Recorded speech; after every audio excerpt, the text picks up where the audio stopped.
Hi, I'm Rusty Wise with the Wise News Network, and today we have a special guest, Brandon Bridges, who is running for the Cleveland County Board of Education here in North Carolina. Brandon, welcome to the WNN studios. Appreciate you having me today, Rusty.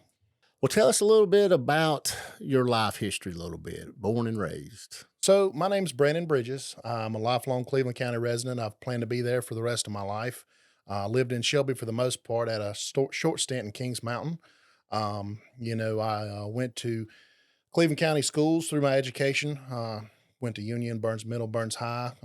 My upper education, higher level education, I was at Cleveland Community College. I graduated with 2 degrees in computer security and computer networking.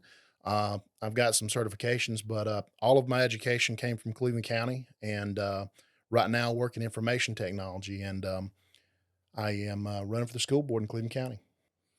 Now, why are you running for school board? I mean, I know you just didn't wake up one morning and say, I think I'll run for school board. So I ran a news page. I still run a news page. I've talked to you about it before, I think, and what it is not important to the context of this meeting. But one thing during COVID, right after COVID, what happened was is people brought me an issue in regards to, they said, well, look at the food here at Cleveland County schools. They brought up food. The food quality was subpar, and I started talking to a lot of people, and I started running articles about it and running pieces about people's concerns with the quality of food. In Cleveland County, we're a rural county, and a lot of people live below the poverty line. And a lot of the children that go to Cleveland County schools, the meal that they get at school is the only meal that they get. And it was something that was really important to me. I started going to school board meetings and watching what was going on, and I've spoken quite a few times. And ever since then, I've followed the school board and what's going on. And I just think I'm at a point in my life to where I could give back to the community in the way of making decisions for the Cleveland County School Board and the people that work for Cleveland County Schools. Now, on the streets, you hear things on the streets, people probably contact you. What are some of the concerns that the public has with the Cleveland County schools? So things change from year to year, but whenever I announced my candidacy, it was a few weeks ago. It might have been a month ago now. A lot of things that people have brought to me.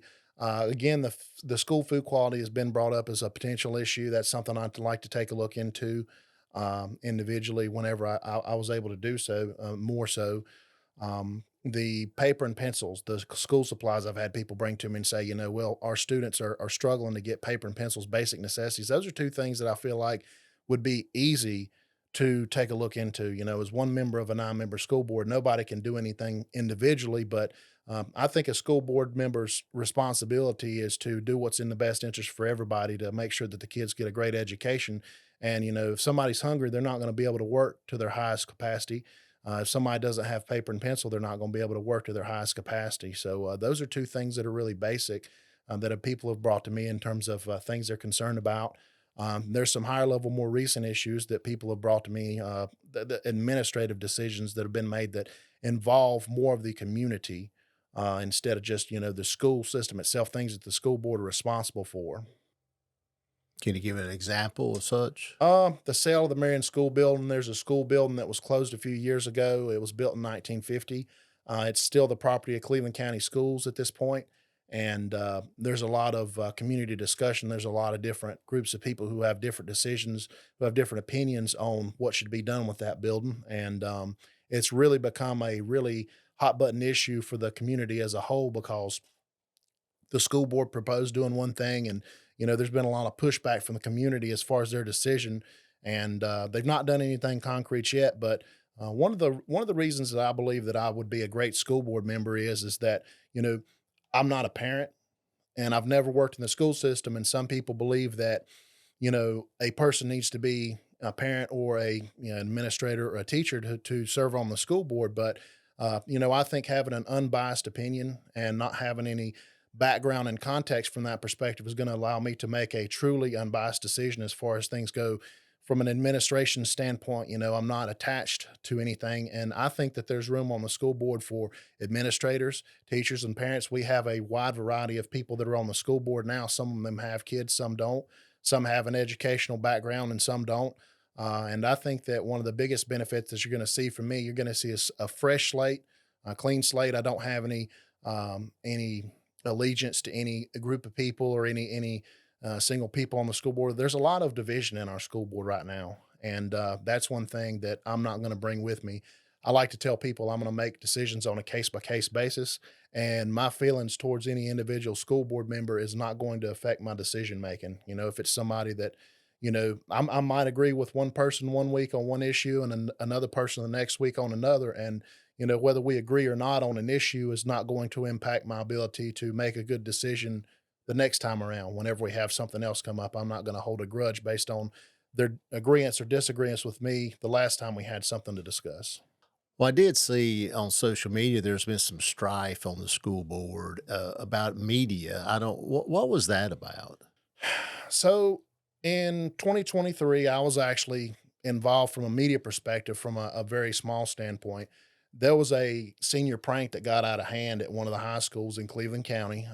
And it was really a hot button issue for the school board, for the members of the community. Basically, there was a senior prank that got out of hand that was involving some of the administration of that school. And, not being on the school board, I understand that there's a lot of aspects of that event that I don't know, about, that I'm not filled in on. But basically, what happened was is two of the sitting school board members spoke to the media about that event, and the two school board members that spoke out are members that are very vocal and very passionate about what they believe in. And they were censured by the rest of the school board because they spoke to the media. And if you look in the bylaws, or it's either bylaws, the policies of the Cleveland County School Board, there is a section that outlines conduct with the media and interacting with the media.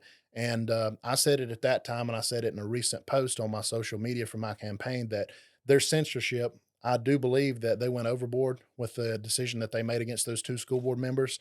And fast forward here to 2026, there was another school board member that went to the media with an op-ed, and that school board member published an op-ed with another media organization in regards about their opinion about another decision that the school board had to make. And there's a lot of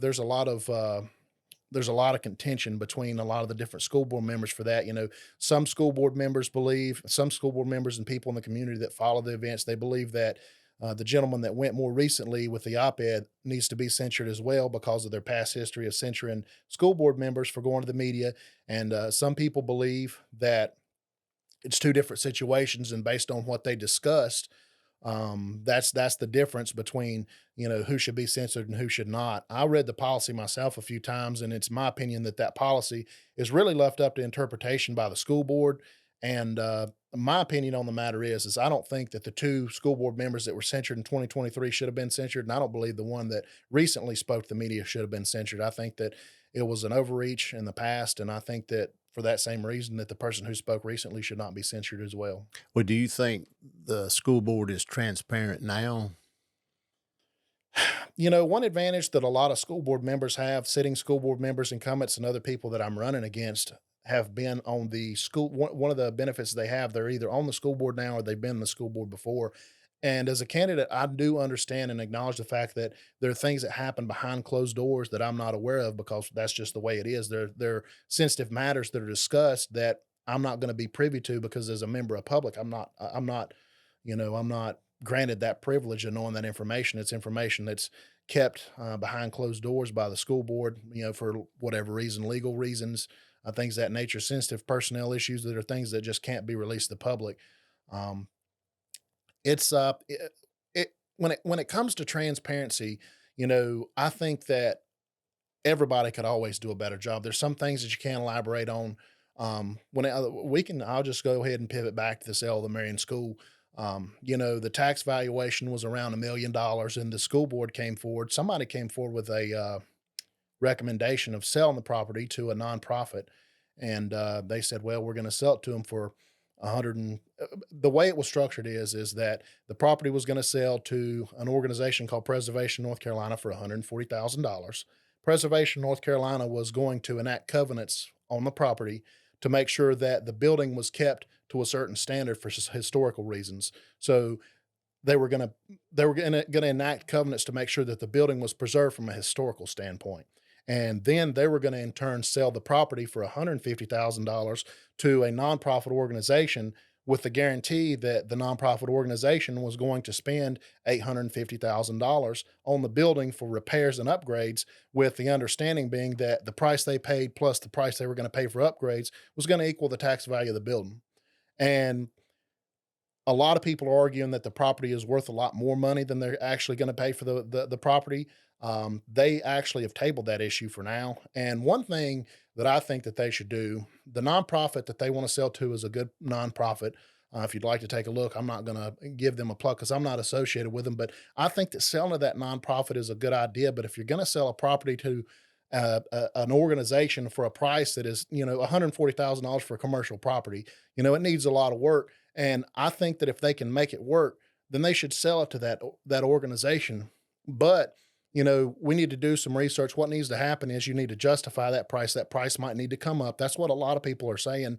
The covenants that are in act on that building right now, there's not any information in regards to what covenants would be placed on that building. I think that information would need to be published, and I think it would be in the best interest to help ease the public on selling for a lower price.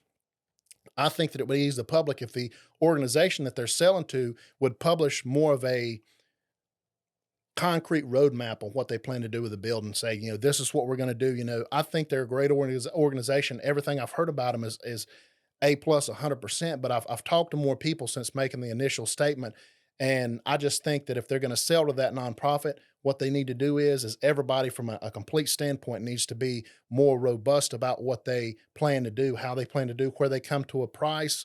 And I'll say one thing, even if they don't end up selling it to that nonprofit, I think that the best option for them to do is to sell that building. There's different people, different factions on the school board that believe that they need to keep that building. But, Rusty, I'll talk to you about this. You can take a building, you can take a computer, you can take a car. And once anything gets so old, there's things that start breaking on it that don't normally break. And the example that I give to people about that building, which was built in 1950, if you had a car that was 30 years old and you knew you were going to need a car to take to and from work in the near future, and it was 30 years old and it needed significant improvements, and it had 250,000 miles on it. It was a nice car. It was a great model that was known for reliability, but it had 250,000 miles on it. It was 30 years old. And you knew in the near future, that you were going to have to take that car to and from work every week, every day. Would you spend the money to fix that car up and just hope that it kept going even though it had 250,000 miles on it? Or would you choose to finance a brand new car that had a warranty that was generally going to be more reliable? And that's the question that I ask people. Yeah, makes sense. Well, government in real estate, sometimes government does not need to be in real estate, Yeah. so to speak. And the property was offered to the Cleveland County Commissioners, and they weren't interested in it.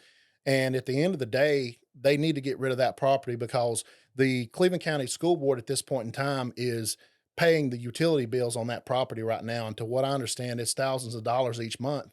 And that's thousands of dollars that are being taken away from, or being sucked up by a property that's not being used. Though that money could be going towards literally anything else, to help children, to help the staff, to do anything towards the furthering of our school system. And it's being wasted on a building that's not being used for anything. I know, shifting gears a little bit, North Carolina is one of the lowest in the country as far as public schools, Mhm. as far as the funding. It's like, it depends on what study you look at, but they're in the 45th to the 50th in the nation as far as public school funding. Have you looked into that, or do you know anything about that and how maybe Cleveland County could get more money? So one thing I do know is that our school board offers stipend, might not be the right word, but they offer an additional amount of pay to our teachers that is allocated by Cleveland County Schools. The teacher pay is a big issue that, as an individual school board member, I don't have the authority to say anything or do anything about. But what I would say is if we had an opportunity to pay teachers more from the perspective and the authority of the Cleveland County School Board, then that's something that I would support. A lot of these decisions come from a whole lot higher up than a local school board level. And as a rural county, it's not like we're loaded with money anyway. But I think that you know everybody needs to live. And over the past 5 years, everything has gone up. Groceries have gone up, cars have gone up, houses have gone up, the cost of everything's gone up. And, I think that everybody out here needs a little bit more money. And, as one of those things to where if there was ever a situation where you could advocate for more money and that was possible for the school board, that would be something as a member that I would support. And charter schools are becoming a bigger avenue for public education. I really consider them semi-public, so to speak, but that dollar amount from the state goes to that student. So before we had charter schools, a lot of the money was going straight into public education. When now some of that money is getting diverted into charter schools. Um, I, what's your thoughts on charter schools and how do they affect public education as far as Cleveland County schools? Well, I believe that if a person believes that their student or their child, would do better at a charter school, I believe that they should be allowed to go to that charter school. At the end of the day, everybody deserves an education, and if their child stands a better chance of getting what is a better education for them in a charter school, then I think that it's a good thing for them to go to that charter school. I think that our public school system does a good job at providing a public education right now. There's always improvements that can be made. You're talking about thousands of people, thousands of students and their parents. Somebody's always going to have a complaint. And I think that regardless of whether it's a public school or a private school in Cleveland County, funding is always going to be a challenge. And the way to address that, in my opinion, from a school board perspective, I'm going to go back to what I talked about earlier, making sure that students have a great meal, making sure that they have the supplies they need. Those are things that I think that a local school board could reasonably address to some degree to improve things from a perspective of, what can we do to optimize? How can we make things better? Are there grants out there where we could get more supplies? Are there grants out there for equipment? I went with two sitting school board members a few years ago to Greenville County Schools, to a school system that really had a lot of success with improving the quality of the school food and nutrition in their area. And they had actually led an initiative to welcome people from outside of their area to show them how they have actually made improvements to their school food program. And I went with two sitting school board members and a few other local people to take that tour and eat that food, and it was good. And they had suggestions for us at that time, which I'm sure by now have changed, as far as how you could improve things for your lunch program, your nutrition program at schools. That maybe we still have the opportunity to implement those things, and maybe there's something new. And I do understand that South Carolina is a different state with different budget and different. There's small differences you have to work with that may not translate into something we could do here in North Carolina, but the first step of changing anything is looking into how to do it feasibly. Is it something we can actually do? I think that introducing more things that kids might be interested in eating, maybe some fresher fruit. That was one thing that they said that's easy to do. Bringing fresh fruit in, cutting fruit. Maybe hiring more people. There was at the time there was a USDA program where you could have an equipment assessment done at all the local schools, and then go to the USDA, and from what he explained, they would all but pay for that equipment for you. And that being a few years ago, and the administration changed, is that possible now? Is that something that's still on the table? I can't answer that question at this point. But if we revisited and took a look back into that, I think that that would be something that would be worthy for us to do, and something that would be feasible to improve things for our local children. I know for some children, that's the only good meal they get a day. Correct. Now, you've probably touched on it, but is there one thing that you think you can implement or change? Well, to a lot of people, it might seem like a cop out, but as a school board, one person doesn't have the authority to do anything. And if elected to the Cleveland County School Board, the one thing that I can do is I can work with other school board members to advocate for something I believe that we could do to make a difference, and do my best to gain their support and work with them as a majority on the school board to do things that would actually make a change. As an individual school board, no one member has the authority to do anything over the other, aside from the chairman. But a lot of the abilities that a chairman has is just speaking out to the media and things of that nature, and speaking on behalf of the whole school board. No one school board member has an absolute authority to do just anything they want to do. It's all going to be done by committee, and that's the reason we have 9 members on the school board instead of one. Now, I know this year there's 9 Republican candidates Hmm. for 4 spots, I Hmm. understand. So 5 people will not get on there. So it's Correct. pretty competitive. Hmm. It's amazing that that many people want to be on the school board. So I didn't see any Democratic candidates this year. So we actually do have 2 Democratic candidates. What we'll have to do is there'll have to be a Republican primary that's gonna be on March 3rd, where the Republicans and the unaffiliated voters in our county who would like to vote in the Republican primary choose the 4 people that are gonna represent the Republican Party in the main election whenever everybody gets elected. There's 2 Democrats, but there's 4 seats, so those 2 Democrats are automatically gonna be placed on the main ticket. Okay, understood. So early voting actually starts February 12th through the 28th. Mhm, And I think the mail-ins actually they started mailing those out this week. mhm. And that run, you can apply for that up to election day, I think, a mail-in. And so election day is November 3rd, but this is the primary, which is coming up on March 3rd. Mhm.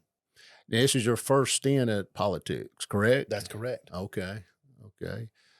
So you're jumping with both feet straight in.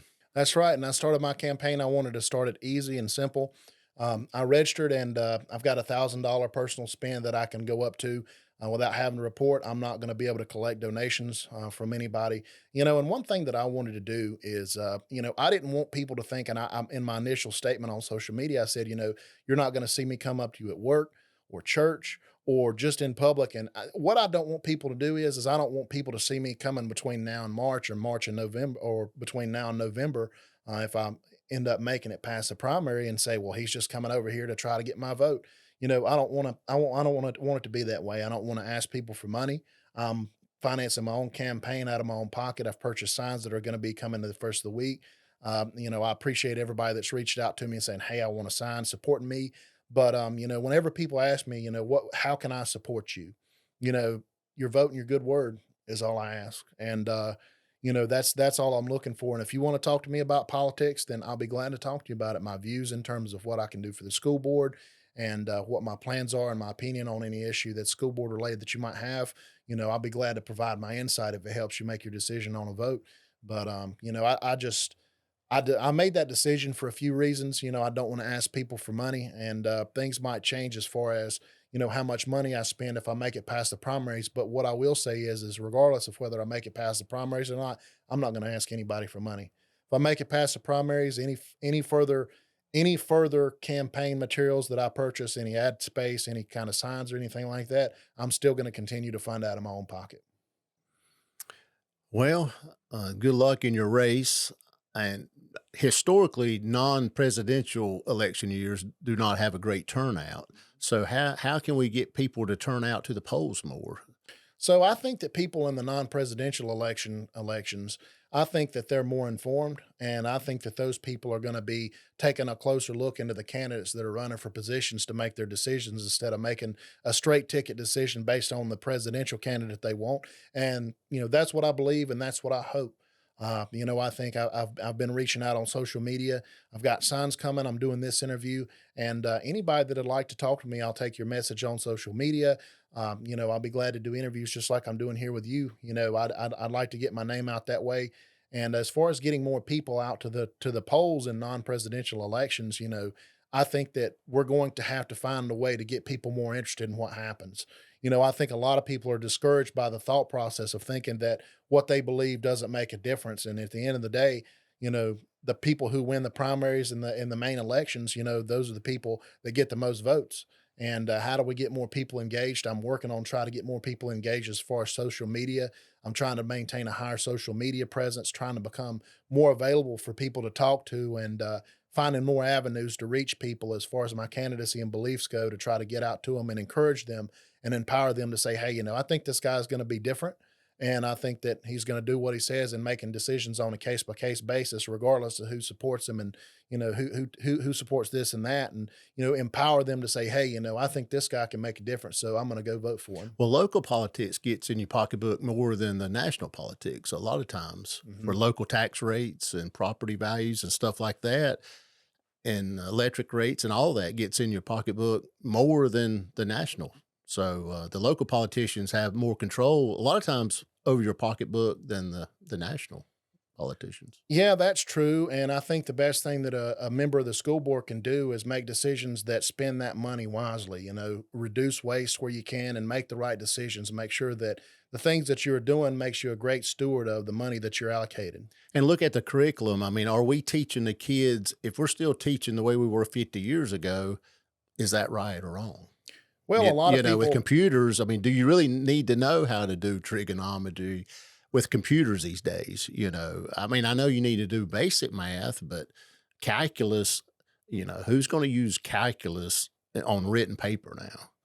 well, one thing that I really like is whenever I graduated in 2009, and it's my opinion that at that point in time they were the the general consensus was that going into the trades was more of a secondary option compared to going to a 4-year college. And I went to Cleveland Community College, and I told people at the time that I was going to transfer to App State, but I really didn't want to. And I was fortunate enough to get an internship with a local company that jump started my career into information technology, and I didn't have to go to that 4-year school. And at this point in time, I saw on social media today that a lot of the general consensus has been that there was been a pivot to trades, and I think that's a great thing, as far as technology. And one thing that I tell people about trades is I'm a big supporter of trades. People are never going to stop taking a shower. They're never going to stop needing electricity, which you know all about. You're not going to stop needing HVAC services. You're not going to stop needing carpentry, woodworking, things of that nature. AI is not going to take somebody's job that's installing electrical in a building. They're not going to, take the job of somebody that's building a home. They're not going to start installing air conditioning systems in people's houses. Well, I own an electrical company, Hmm. and when we advertise a job, an office job, it's a 200 to 1 ratio. Like if we advertise an office job, we'll get 200 candidates. Hmm. If we advertise an electrician, we'll get one. It's about a 200 to 1. There's not that many electricians out here. Yeah. And if you And take robots are not going to take yeah, our place. robots are not going to crawl under a house. You know what I'm saying? Yeah. Robots are not going to be able to take a wall plate off and take a look at something and tell you what's wrong with it. They're not going to make a robot that can test a GFCI outlet. But unfortunately, your scholarships are all tailored towards 4-year universities, and that's where the money's flowing. So that's a whole nother topic, but Yeah. that's true. Well, I remember in middle school, whenever they started sitting us down and talking about what we wanted to do in a career, they set us down and had documentation as far as here's what you could make in this career, here's what you could make in this career. And it's not their fault because we're talking to people who are in education. They're not in these career tracks. You're not talking to electricians, you're not talking to IT professionals, you're not talking to doctors, psychologists, any of those professions on that paper. You're not talking to the people that actually work in those career fields. You're talking to somebody who's advocating for your best as far as education goes. But you might see a degree in psychology that pays a median salary of $85,000 a year, and you might see a starting electrician salary that starts at $60,000 a year, $45,000 a year. But what they don't tell you is that there's a lot of people looking for electricians, and it's a lot easier to make your way up with experience in that career field than it is to go into psychology, where there's not enough jobs for the people that actually have those degrees. Well, I know I've noticed that most of the high schools and systems have gone to more of a university style 90-minute classes to where the students do not have as many classes now, and they're not exposed to auto mechanics or electrical or plumbing or any of those trades because they've narrowed down the amount of classes that you could take. I know in Gaston County, they want them to make a career decision in the 8th grade. Yeah. I mean, who can, did you know what you want to do in 8th I'm 30. grade? I'm 35 years old, and there's people that are as old as I am that still don't know what they want to do Yeah. for the rest of their life. And I feel like that despite what people want to do, despite what children want to do for their career going forward, I think you're right in the fact that somebody that's in 8th grade, most children that are in 8th grade are not going to know exactly what they want to do, and I think that they should be presented more of a grounding approach, more of a down to earth approach as far as what their options are. We want to tell people you can be anything you want to be if you put your mind to it, and I think that's true in a whole lot of cases. If you're but exposed to it, yeah, though. I think that that's true in a lot of cases, but being realistic about it, if you remember when you're in 8th grade, whenever you're in school, and most of us, the most we're going to do whenever we're in high school is work at a minimum wage job or close to minimum wage, work at the grocery store, something like that. Whenever I was 17, 18 years old, I could not quantify what $100,000 was because I never had nearly that amount of money. And, you have these kids and you just kind of let them sign a piece of paper that in most cases, a lot of the debt that these children incur whenever they go to college is not dischargeable through bankruptcy, which makes them somewhat of an indentured servant to the loan company, to where it says, you can either die or you can pay this loan off. And they let them sign up for no reason at all, with no vetting.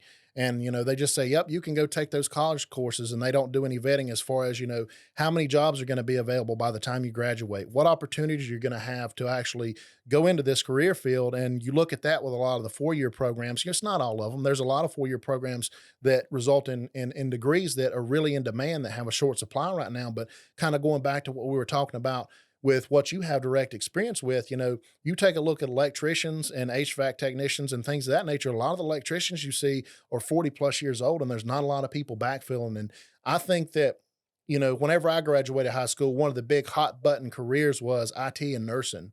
I think right now that the people that are graduating, they're going to be going to the trade fields, because there already exists a vacuum of people that are needed in those fields that is just going to grow larger until we have enough people that are encouraged to do those trades to backfill what they need to do. And one of the ways that we can get more people into that is for people not to look down on trades, to say, hey, you might not make as much money up front, but I don't know about you, but I would rather graduate and start out making $50,000 a year with no debt than I would be making $75,000 or $80,000 a year with $250,000 of debt. Well, going back to school boards, just like yourself, if y'all can start planting the seeds, or at least have some control over that. I think that the Cleveland County School Board and the Cleveland County Board of Relations, the Cleveland County Schools as a whole, is doing a great job as far as highlighting career technical education and the trades. I think that they're doing a whole lot better job now than they were whenever I graduated high school. And I thought that's something CTE, regardless of whether I get on the school board or not, something that I'm always going to support. Well, Brandon, anything else you'd like to say before we sign off? I'd like to thank you for allowing me to do this interview with you. And what I'd like to say is that, as a school board candidate, I don't have any allegiances to anybody that's already on the school board. I don't love or hate anybody. I've had my agreements and disagreements with everybody on the school board when I interacted with them. But, I'm a case by case kind of guy whenever I make decisions. I'm not going to be somebody that comes in there and makes decisions based on who I like and who I don't like. I'm not going to make decisions or say, yay or nay to something just based on the person who's trying to bring it up. As one member of a 9-member school board, it takes a group effort to make something happen. And as far as, a lot of the controversy and infighting that we've had, how do we solve that? What I want to say is that, just because we agreed or disagreed on an issue last week doesn't mean that we have to carry that feeling into this week with the decisions that we make. Well, sometimes a board that always agrees on everything may not be doing their job. That's correct. You want some, I wouldn't say conflict, but you want some discussion and to get to the bottom of some situation. And that's one of the reasons that I think I would make a good school board member. There's a lot of people, we need people on the school board that have educational experience. We need people that are parents, and we need people like me that are going to be level-headed and just removed from the situation as far as thinking, too far into, well, what about the children? What about the administration? Those things need to be considered, but all aspects of any decision need to be considered.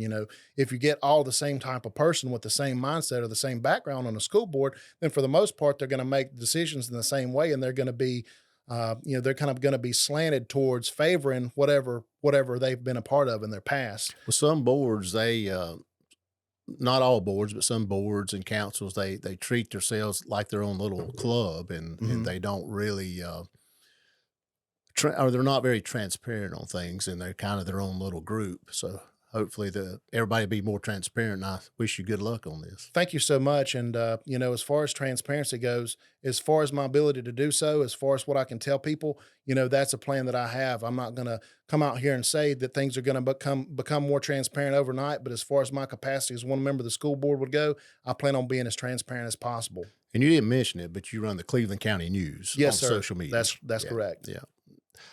Well, viewers, there you have it. Brandon Bridges running for the Cleveland County School Board. I'm Rusty Wise in the WNN studios. Now, if you are a candidate this year in the 2026 races, send us an email at newsdesk@Wise News Network, and we'll be glad to get you in the studio. And it's a free platform. You can talk whatever you want to talk about. So I'm Rusty Wise from the Wise News Network studios. Until you see us again, have a great day.